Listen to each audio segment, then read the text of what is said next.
Example number 12 में आपको दिक्कत आई है। देखिए जो ए बी और सी ये दे रखे हैं आपके पास 3 पॉइंट्स। ये आपके पास पॉइंट है A, then you are having point B and then you are having point C. अब ये जो दे रखा है 2i cap minus J cap plus K cap, ये क्या है? What is this? This is the position vector. ये इसका पोजीशन वेक्टर है। यहाँ कहीं पे ओरिजिन होगा, ओरिजिन से ए का जो पोजीशन वेक्टर है वो ये दे रखा है, ओरिजिन से बी का जो पोजीशन वेक्टर है वो दे रखा है, ओरिजिन से जो सी का पोजीशन वेक्टर है वो दे रखा है। अब हमारे को पोजीशन वेक्टर दे रखे हैं, हमें इनको यूज करके वेक्टर्स निकालने। We want to find the vectors. देखिए जैसे आपको ए बी वेक्टर निकालना है, you want to find the A B vector. अब ए बी वेक्टर निकालने के लिए आप क्या करोगे? व्हाट यू विल डू, बताओ। ए बी वेक्टर निकालने के लिए जो बी का पोजीशन वेक्टर है उसमें से ए का जो पोजीशन वेक्टर है वो माइनस करोगे। तो बी का पोजीशन वेक्टर क्या है? I cap minus 3 J cap minus 5 K cap. ये आपका बी का पोजीशन वेक्टर है। माइनस ए का पोजीशन वेक्टर क्या है? 2i cap minus J cap plus K cap. इनको आप सब्ट्रैक्ट करोगे तो आपको ए बी वेक्टर पता लग जाएगा। तो I cap minus 2i cap क्या आएगा?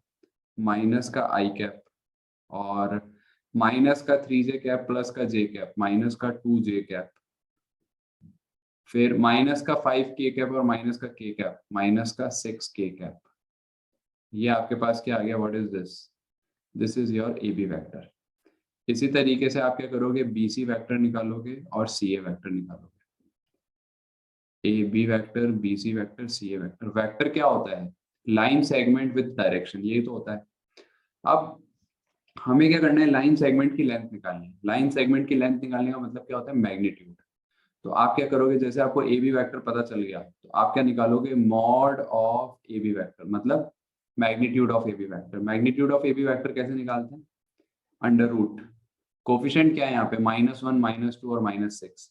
इनके कोफिशिएंट का स्क्वायर मतलब 1 + 4 + 36, तो कितना आ जाएगा आपके पास? You will get √41, right. ये आपके पास ए बी वेक्टर आ गया √41। ये मैग्नीट्यूड है, ए बी लाइन की लेंथ है। इसी तरीके से आप बी सी लाइन की लेंथ भी निकालोगे और सी ए लाइन की भी लेंथ निकालोगे, और इनमें देखोगे सबसे बड़ी कौन सी लेंथ है। जो लेंथ सबसे बड़ी है वो आपकी हाइपोटेनस होनी चाहिए। अब आप क्या करोगे? पाइथागोरस थ्योरम सेटिस्फाई करोगे। सबसे बड़ी जो लेंथ है उसको तो हाइपोटेनस ले लेना, बाकी जो दोनों बच गई उसको परपेंडिकुलर और बेस ले लेना। सॉल्व करोगे, अगर वो दोनों बराबर आ गए तो इसका मतलब ये राइट एंगल ट्राइंगल है, अदरवाइज नहीं है। Got it? समझ में आई बात? हाँ भैया। ओके। नेक्स्ट आपको क्वेश्चन नंबर 5 में प्रॉब्लम आई है। क्वेश्चन नंबर 5 क्या है? Find the scalar and vector components of the vector with initial point. देखो इनिशियल पॉइंट दे रखा है हमारे को 2,1, मतलब हमारा जो वेक्टर है वो इस पॉइंट से स्टार्ट हो रहा है। टर्मिनल पॉइंट बी क्या है हमारा? -5,7। अब आपको इसका स्केलर और वेक्टर कंपोनेंट निकालना है। तो सबसे पहले तो हम ए बी वेक्टर निकालते हैं। ए और बी को ज्वाइन करने वाला जो वेक्टर है वो निकालते हैं। तो ए बी वेक्टर क्या होगा आपका? देखो ए बी वेक्टर निकालने के लिए आप क्या करोगे? जो बी है उसका जो है एक पॉइंट -5 माइनस जो उसका एक्स कोऑर्डिनेट है किसका? ए का, वो माइनस कर दोगे 2। यहाँ पे आ जाएगा आई कैप। मैंने आई कैप क्यों लगाया? क्योंकि आई कैप जो होता है वो एक्स का कंपोनेंट होता है, और यहाँ पे मैंने एक्स के कोऑर्डिनेट्स को ही तो माइनस करा है। प्लस इसी तरीके से 7 - 1 जे कैप। तो आपके पास जो ए बी वेक्टर आएगा वो क्या आएगा? ए बी वेक्टर आ जाएगा -7i कैप, और 7 - 1 होता है 6j कैप। यही आएगा आपका ए बी वेक्टर, यस और नो? बोलो। हाँ भैया। अब आपको बोल रहा है कि इसके जो स्केलर और वेक्टर कंपोनेंट्स हैं वो बताओ। Hence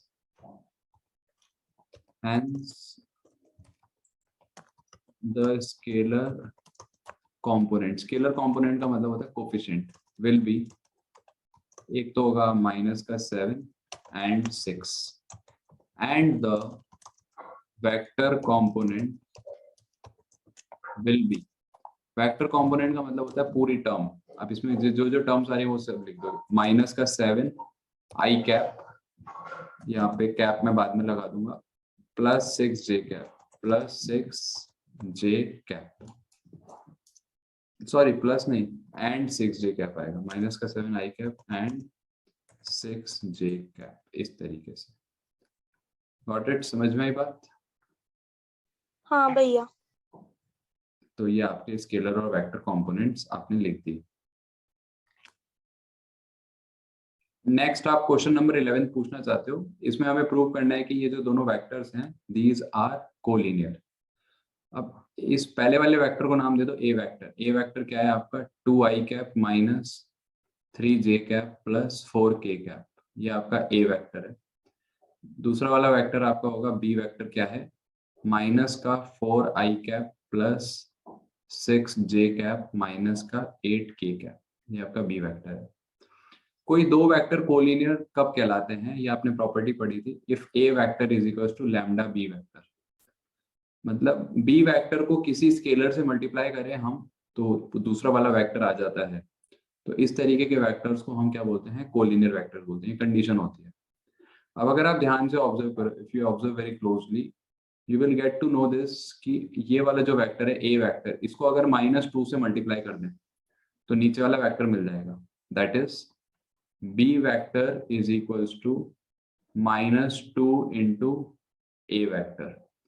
This implies a vector and b vector are collinear. Got it? आई बात समझ में?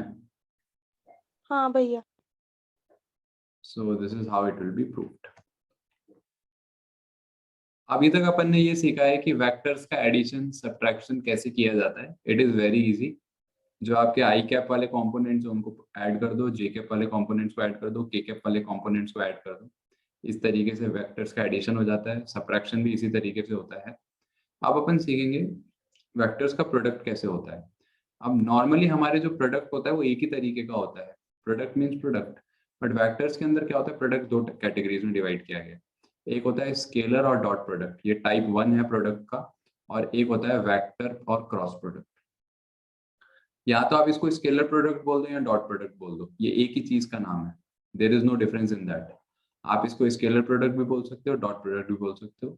दूसरा वाला जो होता है वेक्टर प्रोडक्ट या फिर क्रॉस प्रोडक्ट। वेक्टर बोल दो, क्रॉस बोल दो, देयर इज नो डिफरेंस। तो एक्सरसाइज 10.3 में हम जो सीखेंगे it will B scalar product और डॉट प्रोडक्ट। फिर एक्सरसाइज 10.4 में हम क्रॉस प्रोडक्ट सीखेंगे। तो पहले मैं आपसे डॉट प्रोडक्ट के बारे में बातें कर लेता हूँ। डॉट प्रोडक्ट कैसे डिफाइन किया है? जैसे अगर आपके पास कोई दो वेक्टर हैं, ए वेक्टर और बी वेक्टर। अब ए वेक्टर और बी वेक्टर का डॉट प्रोडक्ट करना है आपको, तो इनके बीच में डॉट लगा के इसको डिनोट करते हैं। निकाला कैसे जाता है? आप ए वेक्टर का मैग्नीट्यूड निकाल दो और बी वेक्टर का मैग्नीट्यूड निकाल दो, इन दोनों को मल्टीप्लाई करके कॉस थीटा लिख दो। इस तरीके से हम कोई भी दो वेक्टर का डॉट प्रोडक्ट निकाल सकते हैं। मैं आपको एग्जांपल देता हूँ, आपको उससे ज्यादा अच्छे से समझ में आएगा। फॉर एग्जाम्पल अगर आपका ए वेक्टर है 2i cap plus 3j cap plus 4k cap, ये आपका ए वेक्टर है। बी वेक्टर है आपका i cap minus 2j cap plus 4k cap, ये रहा। अब आपको इन दोनों वेक्टर्स का डॉट प्रोडक्ट निकालना है, A vector dot B vector. तो डॉट प्रोडक्ट निकालने का जो फॉर्मूला आपके सामने लिखा हुआ है क्या है? It is magnitude of A vector. Magnitude of A vector क्या होगा? Under root 9 plus 4 13, 13 plus 16 that is 29। तो ये आ जाएगा under root 29 multiplied by magnitude of B vector. B vector का मैग्नीट्यूड क्या होगा? इट विल बी 21, तो अंडर रूट 21 और cos थीटा। अब इन दोनों के बीच में क्या एंगल है? देखो वेक्टर्स क्या होते हैं? Vectors are basically line segments. अब लाइन सेगमेंट्स इंटरसेक्ट करेंगे तो उनके बीच में कोई एंगल बनेगा थीटा। फॉर एग्जाम्पल ये दोनों लाइंस के बीच में जो एंगल है वो 30 डिग्री है, तो ये क्या हो जाएगा? cos 30। अब इन सबको आपस में मल्टीप्लाई कर दो तो आपको डॉट प्रोडक्ट पता लग जाएगा। Got it? समझ में आ रही है बात? हाँ भैया। ठीक है। अब अगर आपका इन दोनों वेक्टर में से या तो ए वेक्टर या फिर बी वेक्टर, अगर इन दोनों में से कोई भी जीरो वेक्टर हो गया तो ऑब्वियसली आपका जो डॉट प्रोडक्ट है वो जीरो होगा। क्योंकि जीरो वेक्टर का जो मैग्नीट्यूड है वो जीरो होता है, तो यहाँ पे जीरो आ जाएगा। जीरो इंटू एनीथिंग कुछ भी हो फिर उसके बाद वो जीरो ही होगा। तो अगर आपके दो वेक्टर में से कोई भी एक वेक्टर जीरो वेक्टर हो गया तो आपका जो डॉट प्रोडक्ट होगा वो जीरो होगा। Getting my point? बात समझ में आ रही है? हाँ भैया। ओके। सेकंड थिंग, अगर आपके जो वेक्टर्स हैं उनके बीच में जो एंगल बन रहा है वो 90 डिग्री का बन रहा है, पॉसिबिलिटी है ना, दो लाइन सेगमेंट 90 डिग्री पे कट कर सकते हैं, कौन सी बड़ी बात होगी। तो अगर दो लाइन सेगमेंट 90 डिग्री पे कट कर रहे हैं या फिर दो वेक्टर्स 90 डिग्री का एंगल बना रहे हैं, तो उन दोनों वेक्टर्स का जो डॉट प्रोडक्ट होगा वो जीरो होगा। क्यों? क्योंकि कॉस थीटा, थीटा का मतलब 90, कॉस 90 क्या होता है आपका? जीरो होता है। तो अगर दो वेक्टर्स का डॉट प्रोडक्ट जीरो आ रहा है तो तीनों में से कोई भी बात हो सकती है, या तो उनमें से कोई एक वेक्टर जीरो वेक्टर होना चाहिए, या दोनों भी हो सकते हैं, या फिर उनके बीच में जो एंगल बन रहा होगा वो 90 डिग्री का बन रहा होगा। इन दोनों में से कोई ना कोई एक बात सच होगी। Is it fine? बात समझ में आ रही है? हाँ भैया। Okay, so this was about scalar product. इसके बाद कुछ, अब इसमें ऐसा कुछ खास है नहीं, ये कॉम्यूटेटिव होता है, कुछ प्रॉपर्टीज हैं इसमें। देखो, A vector dot B vector जो है आपका, it will be equals to B vector dot A vector. ये दोनों आपस में बराबर होंगे, इनमें कोई फर्क नहीं है।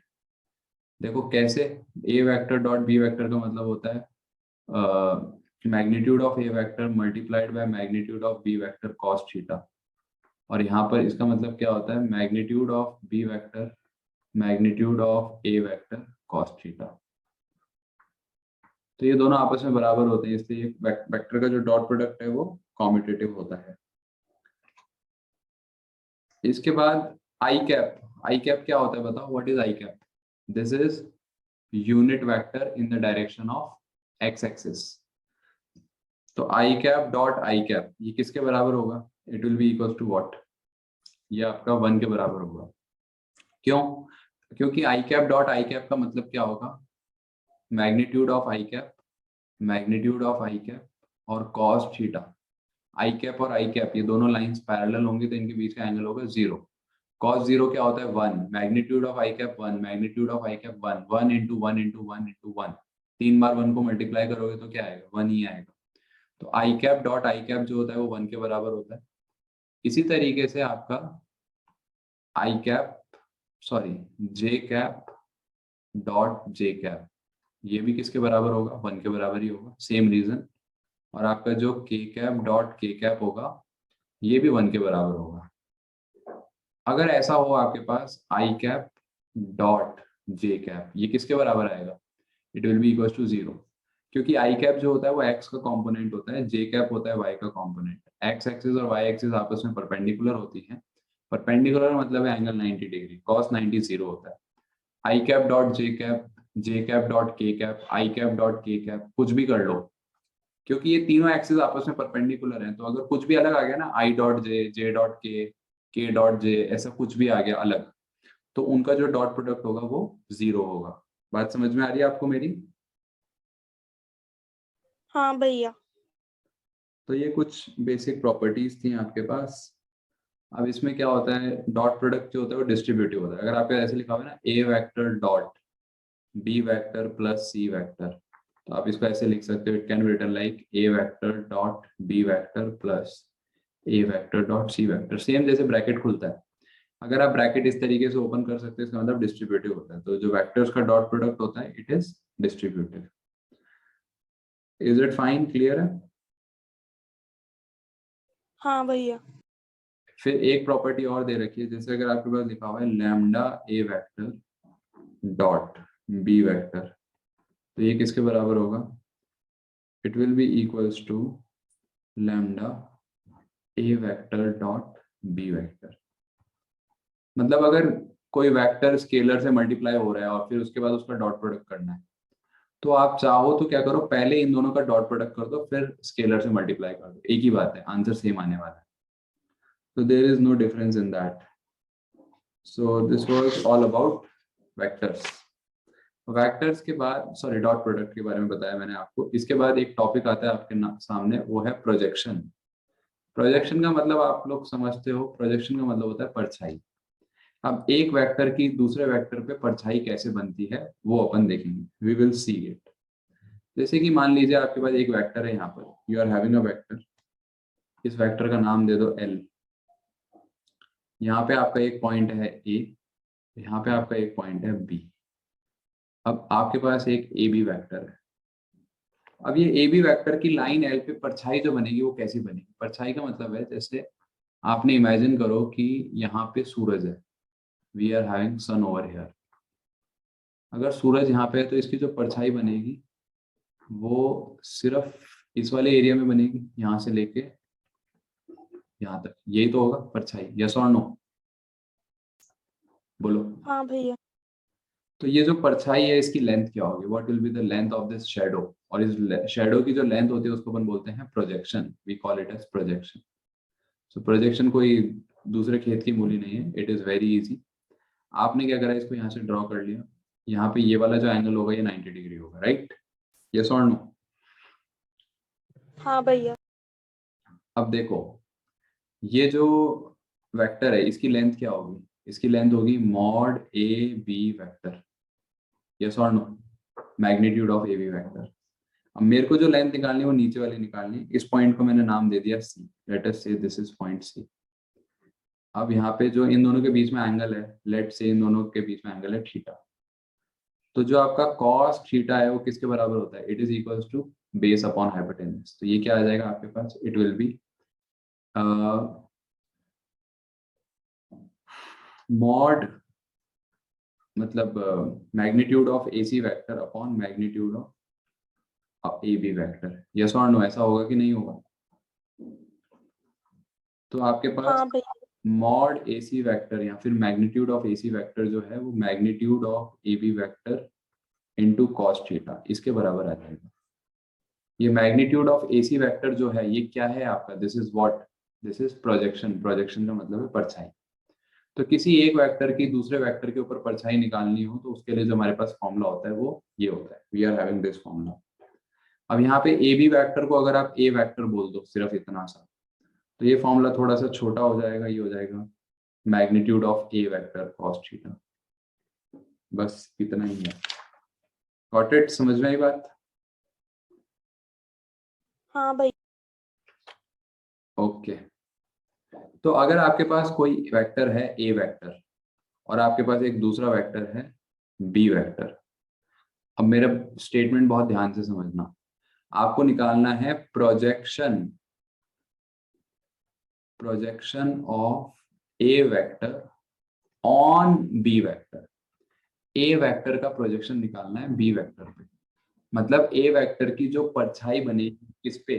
बी वेक्टर पे, उसकी लेंथ क्या होगी? What will be the length of the shadow, ये आपको निकालना है।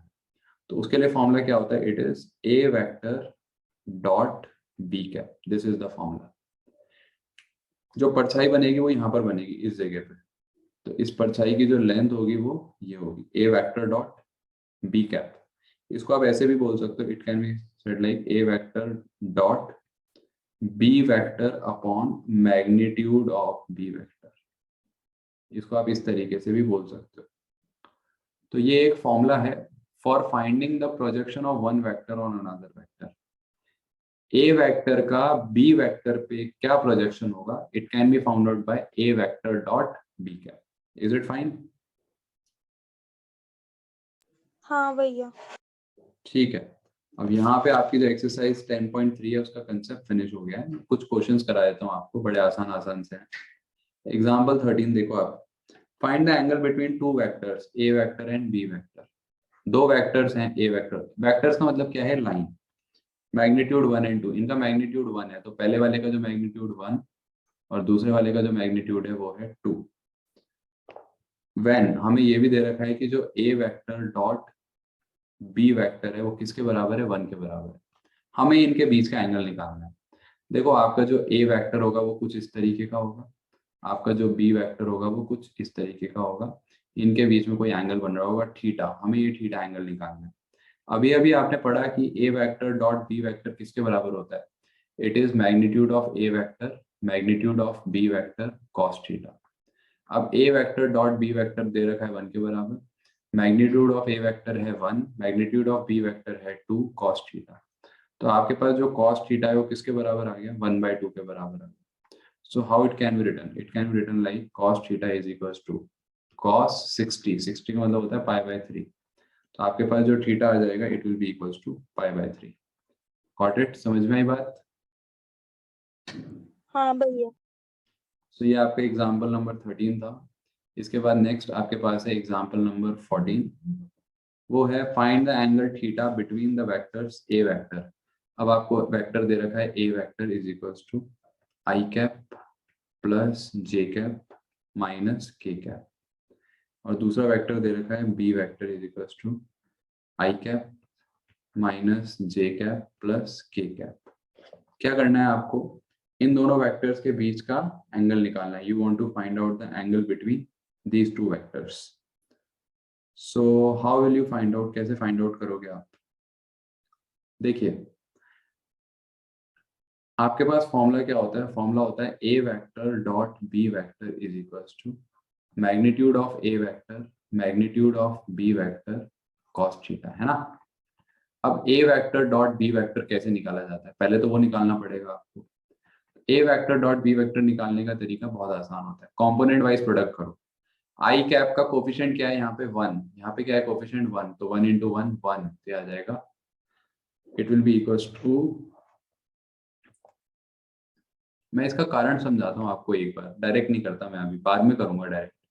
देखो, A vector dot B vector का मतलब है I cap plus J cap minus K cap dot dot क्या आएगा? आई cap minus J cap plus K cap. Right? ऐसा ही होगा, यस और नो? हाँ भैया। अब देखो, आप इसको इससे मल्टीप्लाई करोगे, आई कैप डॉट आई कैप क्या आएगा? 1। अभी मैंने समझाई थी प्रॉपर्टी। फिर आप आई कैप को इससे मल्टीप्लाई करोगे तो 0, और इससे मल्टीप्लाई करोगे तो 0 आएगा। मैंने बताया था ना, आई कैप को जे कैप से करो, के कैप से करो, वो 0 आएगा। आई कैप डॉट आई कैप 1 होता है। इज इट फाइन, यस और नो? हाँ भैया। तो हमने 3 टर्म्स का प्रोडक्ट करा तो 1 आया। फिर अब जे कैप को आई कैप से मल्टीप्लाई करोगे तो क्या आएगा? 0। फिर जे कैप को माइनस जे कैप से करोगे तो आएगा माइनस का 1, क्योंकि जे कैप डॉट जे कैप तो 1 होता है, और माइनस है तो माइनस 1 आ जाएगा। और फिर जे कैप को के कैप से करोगे तो वापस 0 आएगा। इसी तरीके से आप क्या है, के कैप को मल्टीप्लाई करो। के कैप को इससे करोगे तो 0 आएगा, इससे करोगे तो 0 आएगा, इससे करोगे तो आएगा -1। तो क्या आ जाएगा आपके पास? What you will get? You will get minus का 1। तो आंसर आया -1। अब एक तरीका तो ये है, दूसरा तरीका क्या है? डायरेक्ट। डायरेक्ट किस तरीके से किया जा सकता है? देखो मैं बताऊं। आपका जो कंपोनेंट्स है उनका प्रोडक्ट करो। आई कैप का कोफिशिएंट 1 है, यहाँ पे आई कैप का कोफिशिएंट 1 है, तो 1 इंटू 1 1। जे कैप का कोफिशिएंट 1 है, जे कैप का कोफिशिएंट -1 है, 1 इंटू -1 -1। के कैप का कोफिशिएंट 1 है, के कैप का कोफिशिएंट -1 है, 1 इंटू -1 -1। तो आपके पास क्या आ जाएगा? You will gate -1। तो यहाँ पे जो A vector dot B vector आ रहा है, इसकी जगह आ जाएगा -1। इसके बाद आपको निकालना है magnitude of A vector. Magnitude of A vector क्या होगा? Under root. ए के कोफिशिएंट्स क्या है? 1 का स्क्वायर प्लस 1 का स्क्वायर प्लस -1 का स्क्वायर। तो कितना आ जाएगा? √3। ये आपका मैग्नीट्यूड ऑफ ए वेक्टर आ गया। इसी तरीके से मैग्नीट्यूड ऑफ बी वेक्टर निकालोगे तो √3 cos थीटा। अब देखिए आप, √3 इंटू √3 3 होता है, ये आ जाएगा माइनस का 1/3 is equals to cos theta. तो थीटा किसके बराबर आ जाएगा? थीटा इज इक्वल्स टू आ जाएगा cos इनवर्स -1/3। अब cos इनवर्स -1/3 निकालने के लिए कैलकुलेटर की जरूरत पड़ती है, हाथ से नहीं निकाला जा सकता। So this will be your final answer. Got it? समझ में आई बात? हाँ भैया। इसके बाद नेक्स्ट मैं आपके साथ एग्जांपल नंबर 15 भी डिस्कस कर लेता हूँ।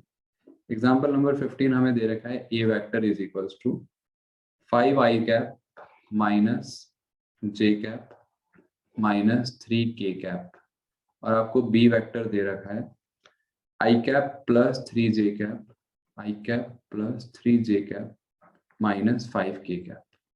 हमें शो करना है कि जो A vector plus B vector होगा और जो A vector minus B vector होगा, ये दोनों आपस में परपेंडिकुलर होंगे। We need to show this. देखिए, पहले तो आप A vector plus B vector निकालोगे, तो A vector plus B vector निकालना बहुत आसान है। कंपोनेंट वाइज प्लस कर दीजिए। आई कैप यहाँ पे है 5 कोफिशिएंट, यहाँ पे कोफिशिएंट है 1, तो आ जाएगा 6 आई कैप। फिर आ जाएगा 3 - 1 that is 2 J cap. -5 -3 minus का 8 k कैप, ये आपका ए vector plus B vector. A vector minus B vector क्या होगा, 5 - 1 4 आई कैप, -1 -3 माइनस का 4 जे कैप, -3 और +5 दैट इज इक्वल्स टू 2 के कैप। अब आपको प्रूव करना है कि ये दोनों वेक्टर्स आपस में परपेंडिकुलर है। कोई दो वेक्टर्स अगर आपस में परपेंडिकुलर होते हैं तो उनका जो डॉट प्रोडक्ट होता है वो जीरो होता है, ये बात आप जानते हो। तभी तो I cap dot J cap zero होता है, क्योंकि आई कैप और जे कैप आपस में परपेंडिकुलर होते हैं।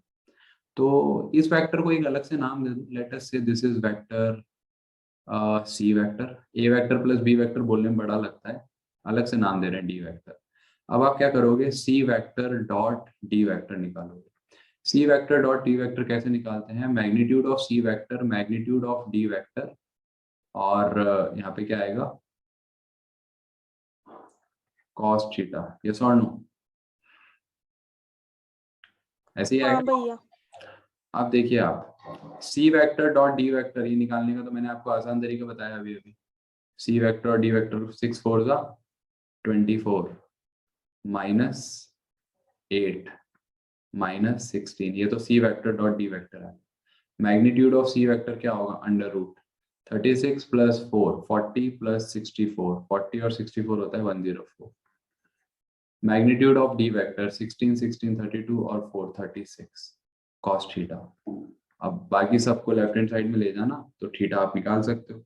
देख लेना, आप जो थीटा आएगा आपका वो 90 डिग्री आएगा, राइट। हाँ भैया। एक सेकेंड, अगर दो वेक्टर्स आपस में परपेंडिकुलर होंगे तो उनका जो डॉट प्रोडक्ट होगा वो तो जीरो होगा ना। C vector dot D vector zero के बराबर आना चाहिए था, हमें और कुछ करने की जरूरत है ही नहीं। We don't need to do anything else. C vector dot D vector zero आना चाहिए था।